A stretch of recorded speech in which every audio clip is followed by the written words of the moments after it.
Okay, yeah, I know. I just made a video about the Dolphins, but they just did something so dysfunctional, so unbelievable, that I have to talk about them again.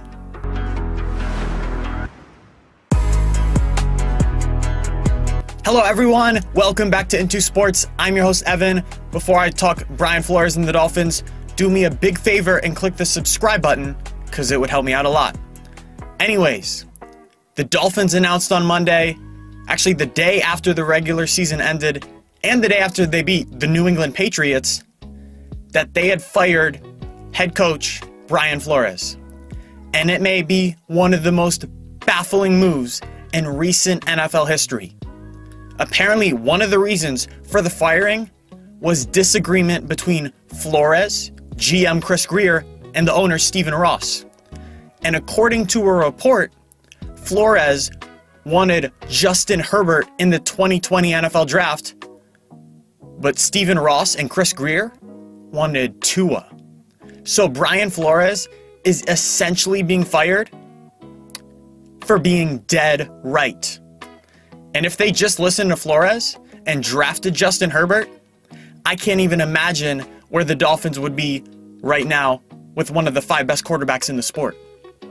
So that's potentially one thing that started the disconnect at the top of the organization. But also Flores was reportedly very intense and rubbed some people the wrong way. Well, that's a big problem, right? Actually not. You think Bill Belichick has ever rubbed someone the wrong way? This isn't a book club. This is the National Football League. Of course there's going to be some friction. But for Flores to get fired because, he maybe hurt someone's feelings is absolutely ridiculous. And Flores definitely did not get fired for on-field reasons.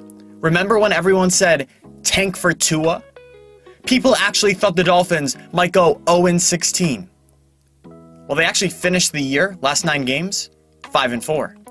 And in a meaningless Week 17 game for Miami, they went to Foxborough and beat Brady and Belichick, which actually kept the Patriots out of the 2 seed and out of the bye. So it was a big game for New England. Miami, nothing on the line. They played for their head coach, Brian Flores. And actually, since that game, Brian Flores is 19-14 as a head coach, which is actually better than guys like Bill Belichick and Kyle Shanahan, who are 2 of the 5 best coaches in the sport. And Flores has done that with below average quarterback play and the worst offensive line in the league. He's a great defensive mind and a great head coach. I could argue a top 10 coach in the entire league. And here's the other thing.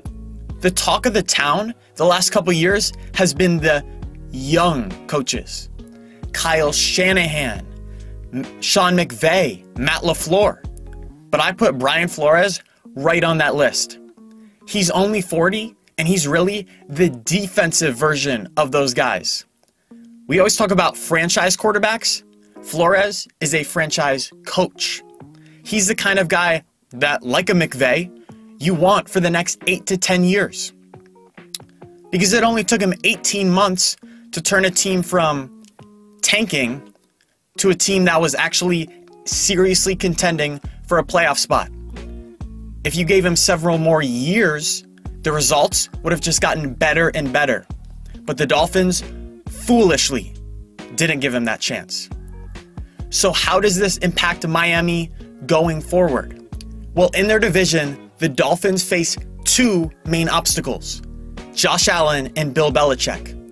Now, Josh Allen was always going to be a problem as long as the Dolphins have Tua at quarterback, because those 2 are just not comparable and they play the most important position on the field. But the Dolphins had the one guy that kind of had Belichick figured out. Flores is actually 4-2 against Belichick, and that's with a worse roster.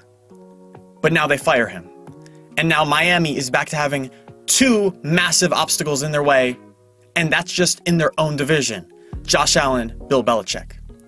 Also, because they fired the guy that was the Tua skeptic in the building, Brian Flores, we now know they are fully committed to Tua Tagovailoa as their quarterback.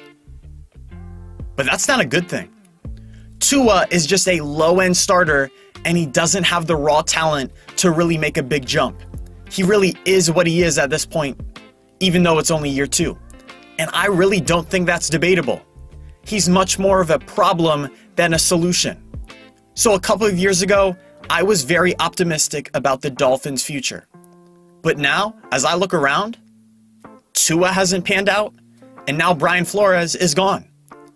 But arguably worst of all, this firing tells me that Dolphins owner Stephen Ross has absolutely, positively no clue what he's doing. And we know the kind of impact that a bad owner can have on a franchise. So that's a really, really bad sign. Brian Flores was always the bright spot of this organization over the last couple years. But now that he's gone, the Dolphins look like one of the worst run teams in the entire league, and it looks like they may be headed towards dysfunction.